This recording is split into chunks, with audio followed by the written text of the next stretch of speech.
Let's take a look now at the outgoing links section.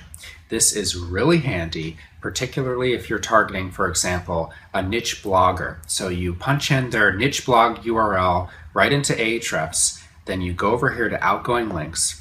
If you click on link domains, this is going to give you a snapshot into the types of outbound links that they have. So you see Ahrefs, in our example, most often links to Twitter, then Facebook, then YouTube. And then it starts getting a little bit more relevant. So they have Moz. Moz isn't a direct competitor, but they're a fellow player in the marketing space. So they have Flickr, they have, Mozilla.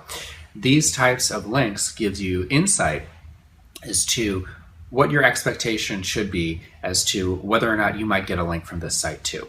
So if you see a niche blogger, for example, is constantly mentioning maybe a competitor or maybe not a direct competitor, but someone in a similar niche, that gives you a great signal that you might also be able to get similar backlinks.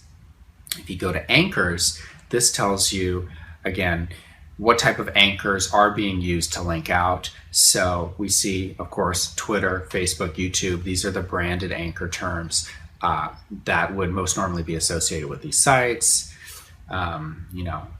Share link, crazy egg, Kissmetrics, etc. Broken links is very interesting and is one of the best strategies for link building. So if you click broken links, that is going to tell you which links are no longer viable that are on your target site. So right here we say, okay, Ahrefs.com currently has 204 different pages with broken links. It sorts by default to URL rating. So you're going to see the most powerful pages first with broken links. And what you can do is you can say, okay, this links to a very similar thing to what I've written.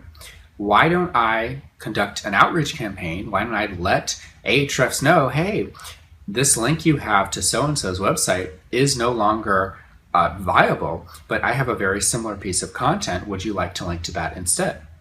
Many people will actually create content specifically because they saw that there was a broken link to it on a very important industry-leading, for example, website.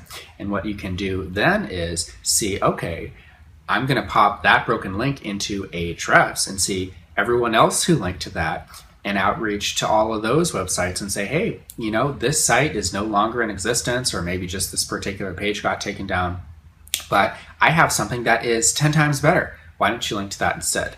This is a very, very cool way to get a whole bunch of backlinks. And you can use Ahrefs as well as just regular email outreach to get them.